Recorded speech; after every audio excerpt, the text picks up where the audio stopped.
আরে পরিমল কাকা যে, আসুন আসুন, ভেতরে আসুন। ও মামা, বাড়িতে বিজয়, সজল, বৌঠান সবাই আছে? না, ওরা দুজন তো বেরিয়েছে। আসুন, আপনাকে আমি মায়ের কাছে নিয়ে যাচ্ছি।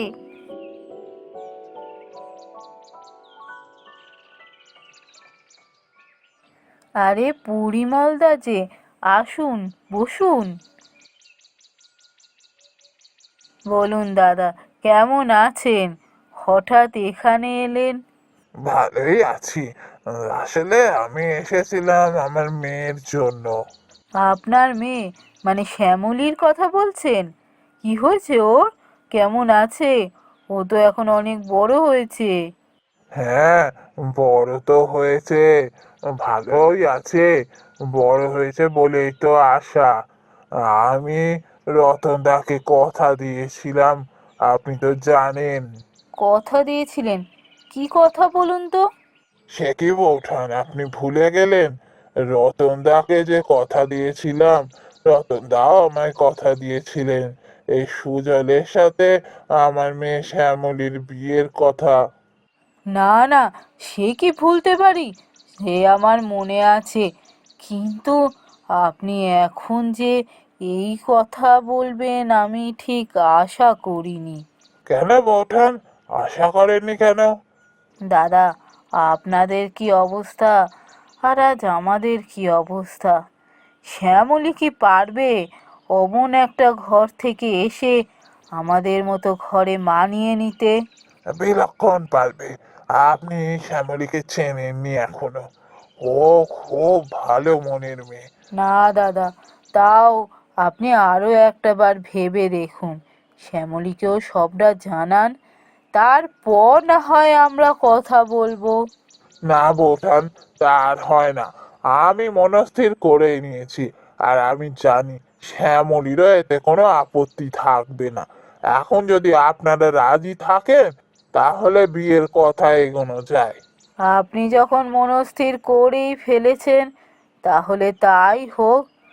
আমার আর কিসের আপত্তি বলুন। কি, শ্যামলীর সাথে সুজলের বিয়ে হবে? শ্যামলী অত বড়লোক ঘরের একমাত্র মেয়ে, তার মানে সুজল সব পাবে। কিন্তু শ্যামলী তো এ ঘরে বিয়ে হয়ে এলে আমি তো পাত্তাই পাবো না। আমার কি অবস্থা আর শ্যামলীর কি অবস্থা! না না, কিছু একটা ব্যবস্থা করতে হবে দেখছি। মা, আমাদের ডেকেছো? হ্যাঁ রে, আমার কয়েকটা কথা বলার আছে। বস। বৌমা কোথায় গেল? ওকেও তো আসতে বললাম। এই তো মা, এসে গেছি।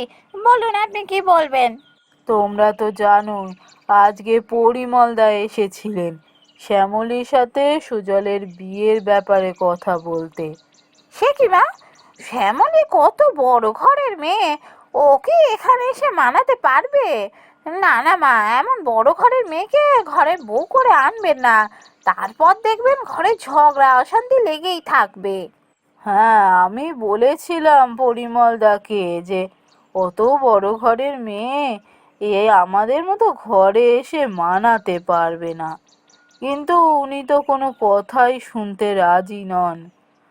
ওকে কথা দিয়েছিলেন পরিমলদা, এখন কথার খেলাপ উনি কোনো মতেই করতে রাজি নন। উনি সুজলের সাথেই শ্যামলীর বিয়ে দেবেন। আমার আর আপত্তি করার কি আছে? আমি রাজি হয়ে গেছি। আশা করি তোমাদের কারুর অমত নেই এ বিয়েতে। দেখো মা, বাবা আর পরিমল কাকা খুব ভালো বন্ধু ছিলেন। এখন পরিমল কাকা যদি চান যে শ্যামলীর সাথে সোজলের বিয়ে দেবেন, তাহলে আমাদের আপত্তি করাটা ঠিক হবে না। এই বিয়েটা হয়ে যাওয়াই ভালো। তবে শ্যামলীকে আমি চিনি তো, ও খুব ভালো মেয়ে। আমার মনে হয় না পরে কোনো সমস্যা হবে।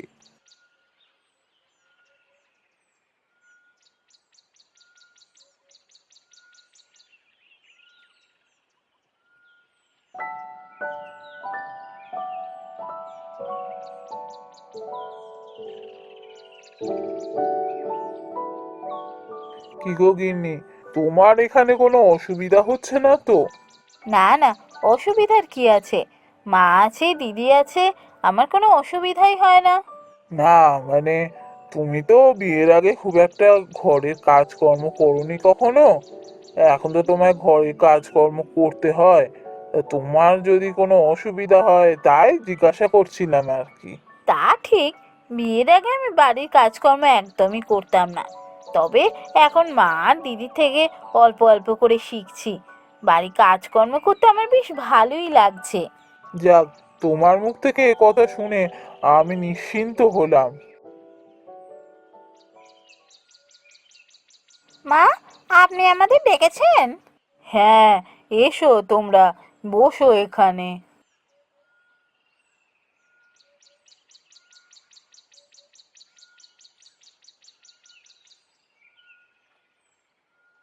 শ্যামলী, তোমার কোনো অসুবিধা হচ্ছে না তো? না না, আমার কোনো অসুবিধা হচ্ছে না। দিদি আমাকে খুব ভালোবাসে, দিদি হাতে হাতে আমাকে কাজ শেখাচ্ছে। যাক, তোমার মুখ থেকে কথা শুনে খুব শান্তি পেলাম। সত্যি ভাবাই যায় না, কত বড় ঘরের মেয়ে তুমি, আর আমাদের মতো ঘরে এসে কি সুন্দর মানিয়ে গুছিয়ে আছো। সত্যি তুমি একদম লক্ষ্মী মেয়ে। বড়লোক ঘরের মেয়ে বলে ওকে কেমন তোল্লাই দিচ্ছে দেখো। সবাই খালি ওর জয়গান গাইছে, আমি যেন আর পাত্তাই পাচ্ছি না। না না, এটা সহ্য করা যাচ্ছে না, কিছু একটা ব্যবস্থা করতে হবে।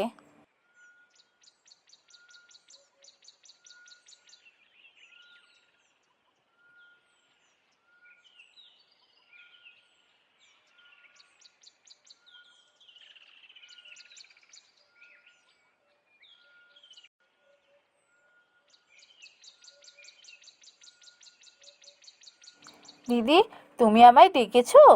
ছোট, আমার না আজ শরীরটা বড্ড খারাপ, আমি না বিছানা ছেড়ে উঠতে পারছি না।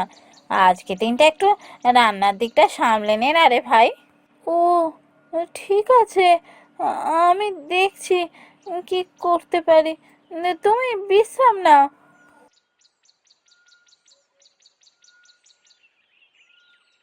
কি করি এবার?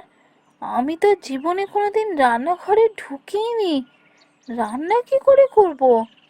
কিন্তু এখন দিদিকে গিয়েই বা কি করে বলি যে না, আমি রান্না করতে পারবো না? এটা তো খুব বাজে ব্যাপার। একটা দিন দিদি অসুস্থ হয়েছে, তাও যদি আমি সেদিনটা রান্নাটাকে না সামলাতে পারি, কি করব? হ্যাঁ হ্যাঁ, একটা কাজ করি। বিয়ের আগে গুরুদেব বলেছিলেন কখনো কোনো সমস্যায় পড়লে আমি যেন গুরুদেবের সাথে গিয়ে দেখা করি। যাই, একবার গুরুদেবের কাছেই যাই।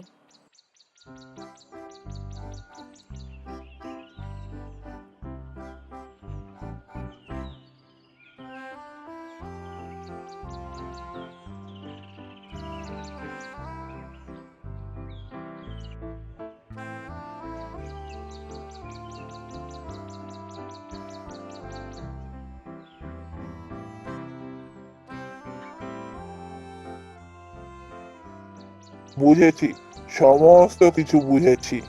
আর কিচ্ছু বলতে হবে না। এই নে, আমি তোকে কিছু বড়ি দিচ্ছি। রান্না করে তাতে এই বড়ি মিশিয়ে দিবি। দেখবি সেই রান্নার যা স্বাদ হবে, লোকে ধন্য ধন্য করবে।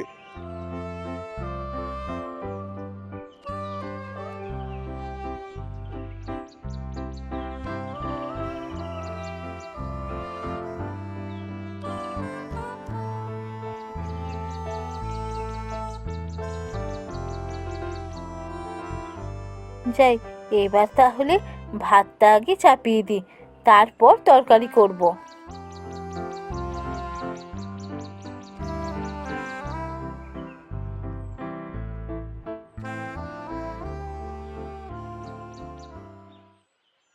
যাক, রান্নাগুলো সব হয়ে গেছে, বড়িটা পরে দেব।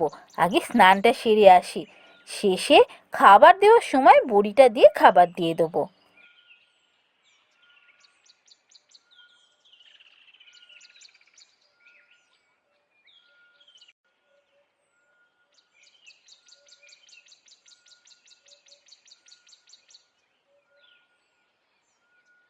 শ্যামলী রান্না করে ফেললো? আমি তো জানতাম ও রান্না করতে পারে না। এ কি, ও জিতে যাবে? না না, এ কখনো হতেই পারে না। দাঁড়া, তোর রান্না করা খাবার কেউ মুখেও তুলতে পারবে না। আমি এমন নুন দেবো খাবারে।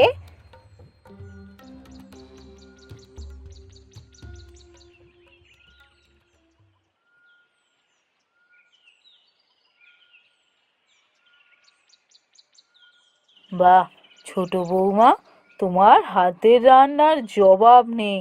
কি সুন্দর রান্না করেছো! এ খাবার তো মুখে লেগে থাকবে গো। সত্যি শ্যামলী, তুমি যে এত সুন্দর রান্না করো তা তো জানতাম না। আমি তো ভেবেছিলাম তুমি রান্না টান্না করতে জানো না বোধহয়। সবই আপনাদের আশীর্বাদ। কি ব্যাপার হলো, আমি নিজের হাতে নুনের ডিপেটা পুরো উপর করে দিলাম, সবাই খেয়ে এত সুনাম করছে কি করে? বৌমা, আমায় একটু নুন এনে দাও না। খেতে বসে নুন না থাকলে আমার আবার খাওয়া হয় না। নুন? আসলে মা, নুনের জায়গাটা না আজ আমার হাত লেগে পড়ে গেছিল, সমস্ত নুন নষ্ট হয়ে গেছে। আমি কালকে আবার নুন ঢেলে রাখবো, আজকে তো নুন আনা নেই আর। ও আচ্ছা আচ্ছা, ঠিক আছে ঠিক আছে, একটা দিন আমি খেয়ে নেবো, কোনো অসুবিধা হবে না। তা বৌমা, তোমরা দুজনে খেতে বসে যাও না, শুধু শুধু এরম ভাবে বসে আছো কেন? আচ্ছা মা, আমি নিয়ে আসছি খাবার।